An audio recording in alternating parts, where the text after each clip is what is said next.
Dave and Yuta would tell me, eat whatever you want. Don't worry about the cravings. They'll come and they'll go. And when you get those cravings, you're going to have to figure out and find out, you know, what hits your craving for red meat, because that's what you love. What hits your craving for the cheese. And as I got into raw food, and the other thing they told me was that you're going to hear a lot of stuff. Some people say this raw food is good for you. Other experts will say it's bad for you. You know, they recommended that I taste it, let it go into my body, and see what it feels like for me, and make my decisions based on that. Now, when they told me this, the only decisions I could make about what I was putting in my body was, did it taste good, you know?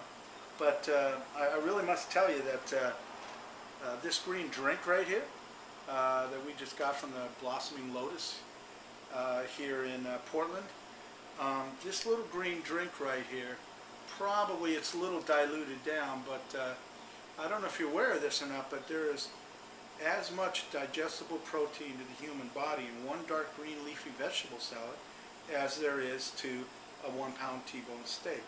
So since this is juiced down, I'm guesstimating here that there's probably as much protein in this drink as there is in a 1 pound T-bone steak that will be digestible to the human body. Obviously, animal products have a lot more protein in them than plant products. The difference is plant products can be digested at about a rate of 95 to 97 to 98%.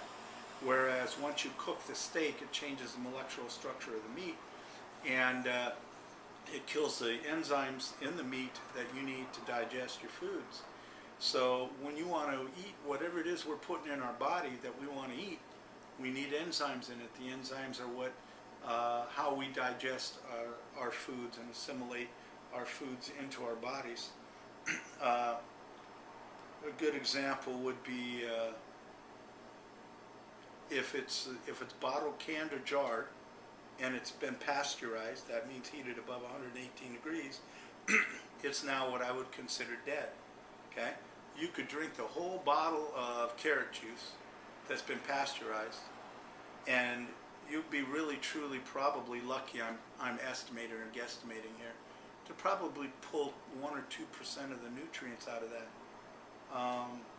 You know, I know for me, the further I went with the raw food, and it did take a while. I mean, at 430 pounds, it took three or 4 months to really start getting over the cravings.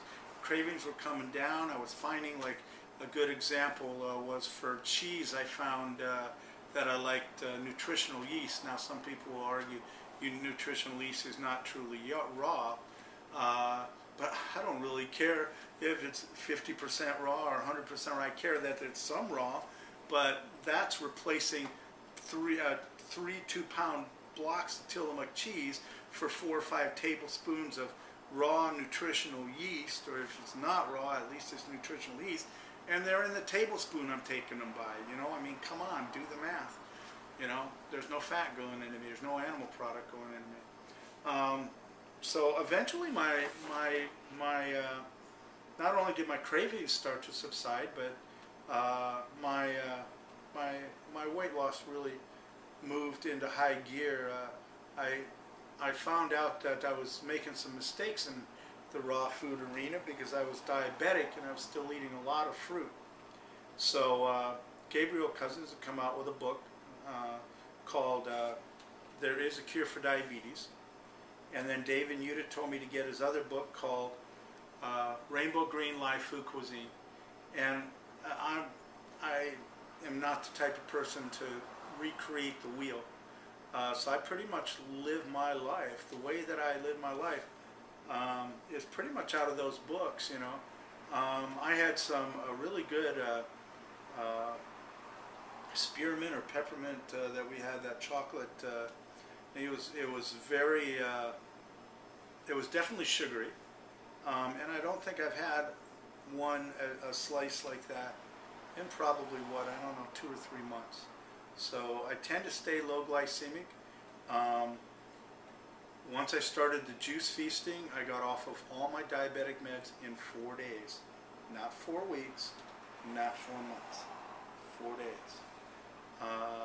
That was a profound experience for me, because then I knew it worked. I knew that this green stuff, there was something in it and it worked. I could feel it. I could start to feel the things that were going into my body. Just like Dave and Yuta told me that I would, even though at the time I didn't understand it. I thought they were talking about, oh, this tastes good. Oh, I feel it going into my body. No, it's a whole different thing, man.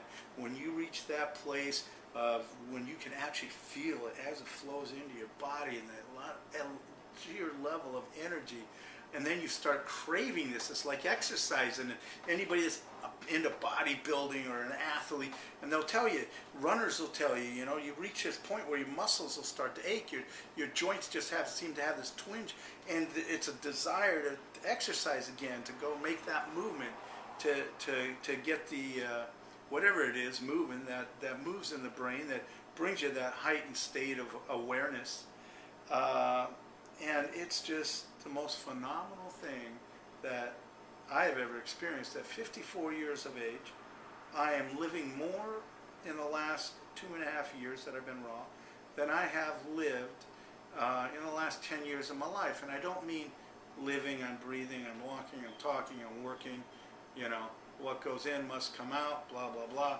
No, I'm talking about living on the living life force. I'm talking about starting to experience things go on around me. What are these things going on? I'm discovering that they're what I call synchronicity of events. From that synchronicity of event, I'll start to understand where I'm supposed to go. And I'm starting to live my life this way. At 54 years of age,